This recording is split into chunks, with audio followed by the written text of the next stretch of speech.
Hello, everybody. Okay, unlike normal, I got almost prepared. I had a great thought. I was in the zone, and I got interrupted, so I'm going to give you my best. But I want to begin with the philosophy you hear me quote all the time, and I'm going to continue to as I continue to work through. We get from things what we take from it. I think it's one of the great truths of the world. You get from things what you take to it, if you prefer. A better way to put it, what does the word party mean to you? I say party. Woo! Remember the great Bill Cosby bit where he said cocaine, and somebody goes, woo! And he goes, there it is. It's one of those words that gets a fun reaction. I say party, woohoo! Here's the deal. And I'm going to go two extremes. I know there's middle ground, but there is a group that I tend to fit into, especially in my youth, that hear party and are like, woo, yeah, oh, and act like, we're real cool. We saw Animal House. That's what we do. What we really mean is great. A gathering of friends, maybe some alcoholic drinks, maybe not, playing games, a little flirting, talking about stuff, big ideas, laughing at people, being silly. Just having a great, fun time. The purest example I give you is a really great youth group party. All right? Just a great fun thing. And we may get a little rowdy and think we're crazy because we're young and stupid, or we saw something on a movie we think, but we're bringing just such pure innocence to it. It is what it is. Then we have the group over here going to the other extreme. Frat party. Party! We're going to get trashed, and we're going to do, and I'm not going to say the words, vulgar things. And basically, you want to know the one that always runs through my mind? There was a terrible movie came out years ago. It starred Marky Mark. I can't remember his name, and Jennifer Aniston, and I think it was called Rockstar. I really think that was the name of it. And I thought it was going to be funny. My wife and I went to see it, and it wasn't. It was serious. It was about a guy that wanted to play and everything, and his beautiful girlfriend been loyal to him, and he actually made it, and he became a super rock star. And there's one scene that I think is perfect for me. Again, I'm a little judgy. Remember what I'm bringing to the table. But they ended with the ultimate MTV party. I mean, it was MTV, it was the ultimate thing. And it's great at the time, man. There's drugs flowing and booze and hot girls and everybody taking their tops off.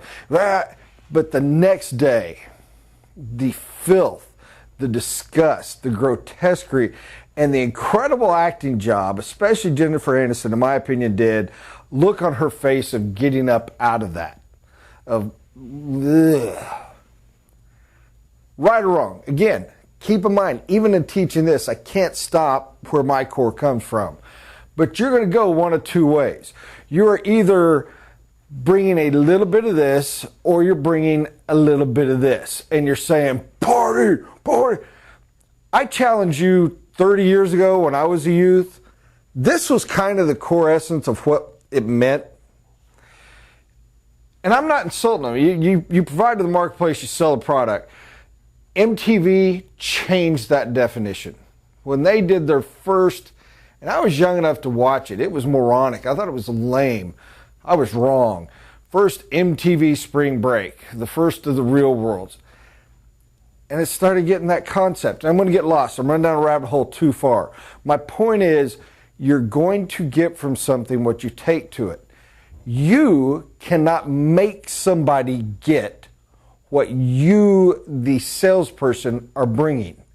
The client is bringing their own to it. A great quote, and I want to try to put this as well as I can. Gentlemen, and I'm running out of time, so I'm not going to go over his history. Anise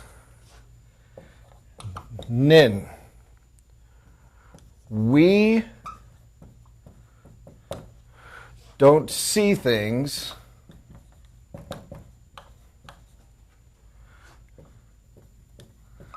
the way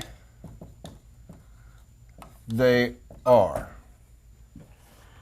Should be a comma, my apologies. We see them as we are.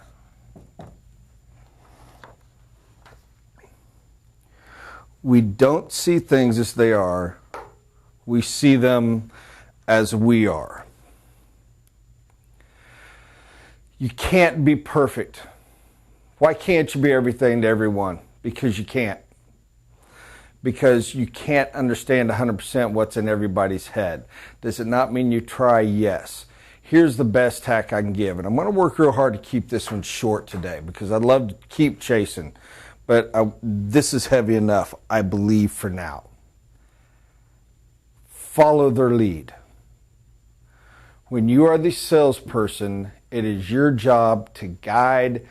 Think of the imagery of a white river rafter. It is your job to follow the flow of the river, to track where it's going, and to keep it from slamming into the rocks. You have a direction. You can't control it perfectly. You're not a powerboat on a calm lake. Stay open to the client, realize what they're bringing, and empathize. Try to understand what they're saying to you. Try to understand what they're bringing to the table.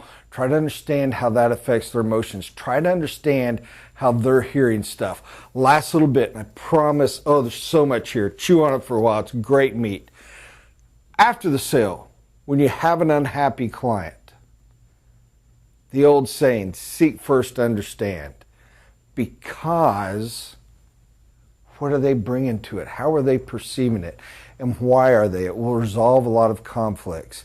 It will resolve so many conflicts if you can try to understand what they are bringing to the table. Consciously, subconsciously, goals, multiple aspects, no decision is made straight up. Example of that, when was the last time you and your friends just wanted to go eat? How easily was it? Pow, this is where we're going. There's a million little aspects that go to it. A million little things we don't even realize in our heads. Where are they going? What are they bringing to the table? Okay, I got to stop or I'm going to have to run down a whole new big one. Thank you so much for your time. I appreciate it greatly, guys.